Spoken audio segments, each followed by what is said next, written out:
Okay, well, welcome. We're going to talk today about mix minus, how to get your audio optimal for going from your mixer into Zoom, no feedback, and the best quality possible.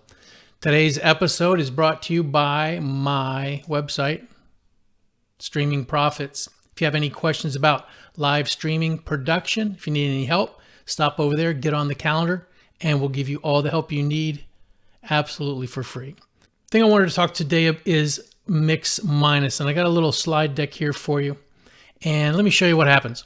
So when you're talking about Zoom, Zoom allows you to obviously input your mic and then hear out of Zoom everybody that is on the Zoom meeting or webinar with you.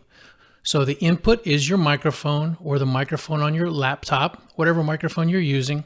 And the output is the mix, everybody on Zoom minus your microphone. That's by default in Zoom, and you can't turn that off. No matter what you put into Zoom, if you're monitoring your Zoom feed, you will never hear the input from your mic. We call that mix minus, and Zoom does that by default. If you've got a headphone with a microphone, a headset, let's say, you're plugging that in, same idea. You're hearing everything that's coming out of Zoom. You're not hearing yourself, and that's by design. That's so you don't feedback, so you don't hear any delay, so you're not distracted.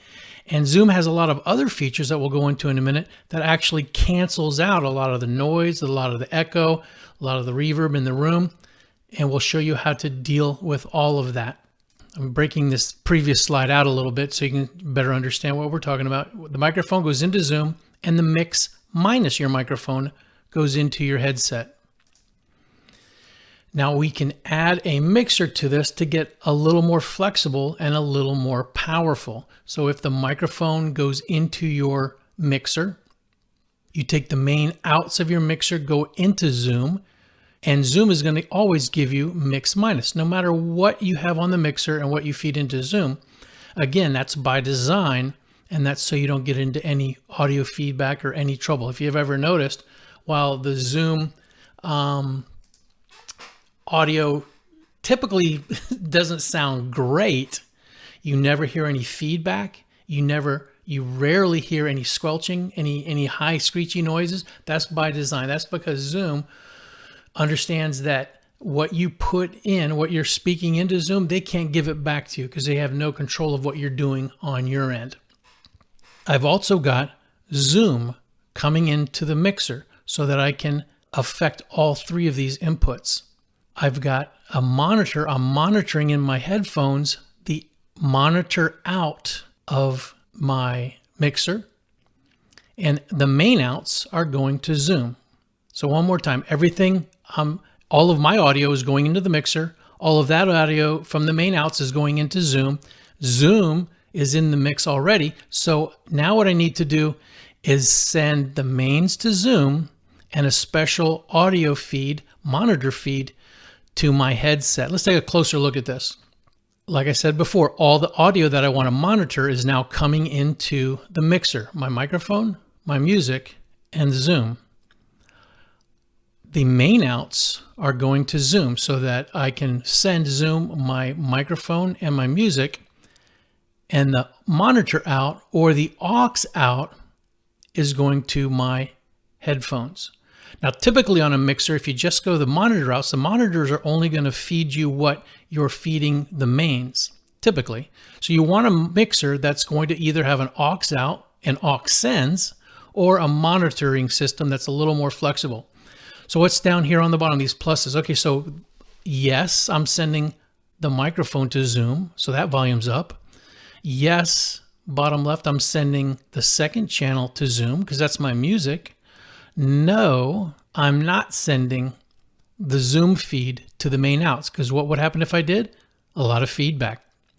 So let's look at the aux sends that's going to my headphones. No, I'm not sending my microphone, and that's optional. Some people like to hear themselves in their headset, some people don't. But keeping with how we're traditionally used to using Zoom, no, I'm not feeding any microphone into my into my headphones. Yes, I am feeding music into my headphones so I can hear the music along with everybody else. And yes, I am sending the Zoom feed to my headset, but I'm not sending that channel 3 to the mains. So that's what those pluses and minuses I'm trying to indicate there with. I hope you have a little bit better understanding of how Mix Minus works with Zoom and how you can accomplish everything you want to do with your Zoom account and audio, getting fancy with audio, adding some music while still hearing your Zoom audience. Now, there are a couple of extra tricks that you can do in your Zoom account to help you better deliver your audio and record your audio. So let's take a look.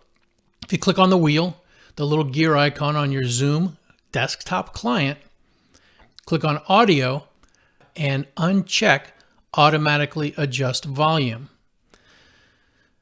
This will allow you to set the volume at the loudness you want without the AGC or automatic gain control kicking in and taking your audio levels all over. It's going to take a little more testing, and I'll tell you how to do that here in a minute, but it's going to wildly improve how you're delivering your audio. Second step is go down and click on the advanced button, and you'll come to this screen.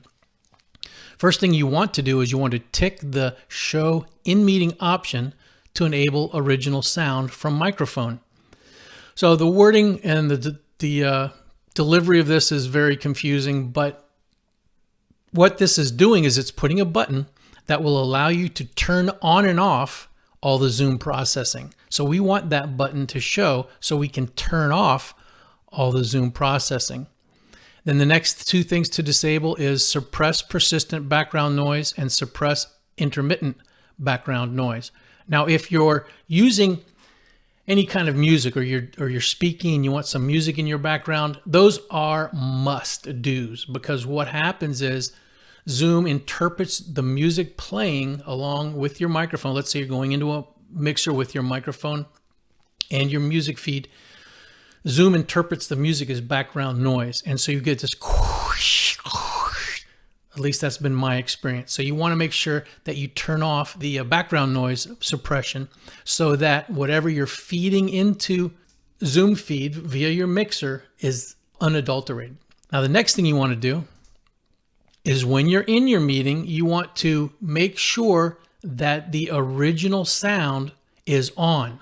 So currently, right now, since it's blue, that means the original sound is on, meaning that the original sound is the sound as it originally comes out of my microphone. The languaging and the wording that Zoom uses is very confusing, so you want to make sure that that button is highlighted blue. Now, I've been in situations where I've been running webinars and for whatever reason, the Zoom sound gets confused and it reverts back to Zoom processing. Well, all you have to do is click that on, click that back off, and you can get back to the original sound. Typically what you'll find is that most of the time, especially when using music with Zoom, the problem is Zoom trying to suppress it because it thinks it's background noise. So unchecking those two are very recommended.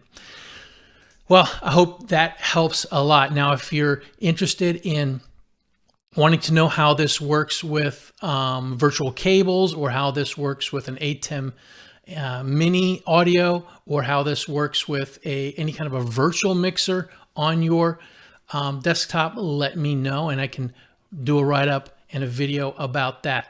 I like the old school audio mixer as a separate because it frees up all kinds of horsepower. It's super, super reliable. And typically, if you get the right mixer, you can have multiple aux sends. So your producer can hear everything. Your talent or your host can hear just the music and the Zoom feed, for example. They don't want to hear anything else, or they don't want to hear themselves in the headset. You can do that as well. I also have a couple of tricks on how to monitor. I was going to mention that. So typically what I will do is I'll set up what I call a confidence playback on Zoom. So whatever I'm hosting and sending out to Zoom, I'll send up an attendee only version right next to me, and I'll have a separate headset or a headset switcher that I can switch and hear exactly what the audience is hearing and hear exactly what the audience is seeing. In live situations, you know what the rule of thumb is? Test, test, test. I hope this has been helpful. My name is Perry, and please check out my website, Streaming Profits. We help you see the future. So thanks.